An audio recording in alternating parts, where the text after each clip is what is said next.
So picture this. It's the summer of 1381, and England is literally on fire. But not from a foreign invasion. Nope. This time, the flames were lit by its own people. This was the Great Rising, a violent, desperate, and totally revolutionary uprising that shook the medieval world right to its foundations. This is the story of how a kingdom was pushed right to the edge. Let's actually start at the end. This scene right here. This is Smithfield in London. You've got this incredibly tense standoff between thousands of rebels and the young King Richard II. And then, in just a flash of violence, the rebel leader, a man named Wat Tyler, is cut down by the mayor of London. It is the bloody, shocking climax of the entire rebellion. So yeah, a super dramatic ending. But the real story, the one we're gonna dig into, is how it all began. How on earth did a nation get to a point where tens of thousands of its own citizens marched on the Capitol, ready to burn the whole thing down? Well, to understand that, we need to rewind the clock by a few decades. You see, the fuse for this massive explosion in 1381, it wasn't lit by a tax or a specific law. It was lit more than 30 years earlier by a catastrophe that completely changed the world. The first crack in that old feudal system wasn't made by a sword. It was made by a disease.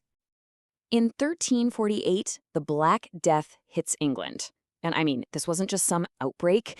You gotta think of it more like a societal reset button. It just ripped through the country, leaving behind this trail of devastation that completely rewired the entire medieval way of life. The numbers are just staggering. For the peasants, for the people living in the crowded towns, the mortality rate was as high as 40 to 50%. Think about that. Almost 1 out of every 2 people in the working class, just gone. And this unimaginable loss of life created a massive kingdom-wide labor shortage. And this shift in power was just profound. Before the plague, you were probably a serf. That means you were tied to a lord's land, you had low wages, and pretty much zero freedom to leave. But after the plague, if you survived, you suddenly became a hot commodity. For the first time, a whole generation of people saw that rigid social ladder start to crumble. Labor was in high demand, and workers could actually charge for their services, even move for better pay. Those old feudal bonds were dissolving before their very eyes. Now, you didn't think the ruling class was just going to sit back and accept this new reality, did you? No way. They saw their control slipping, and they reacted with fear and with force, determined to try and stuff that genie back in the bottle.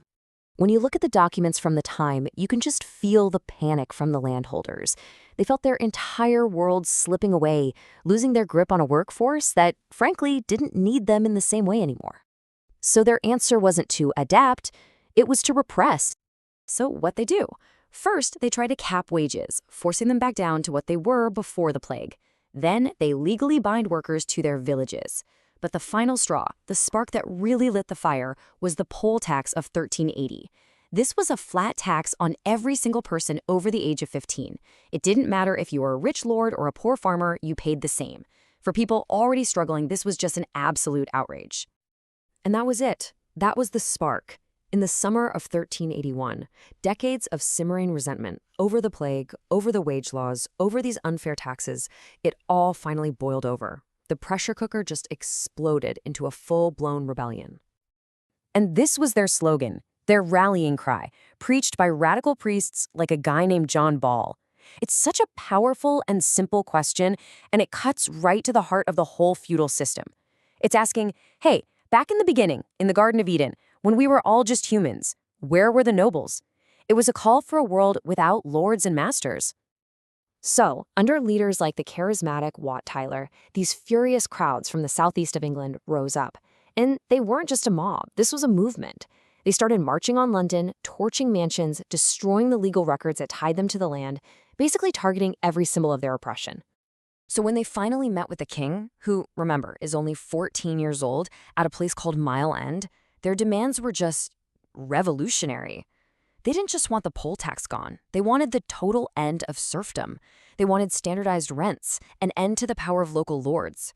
What they were imagining was a completely new England. And don't think for a second that this was all just talk.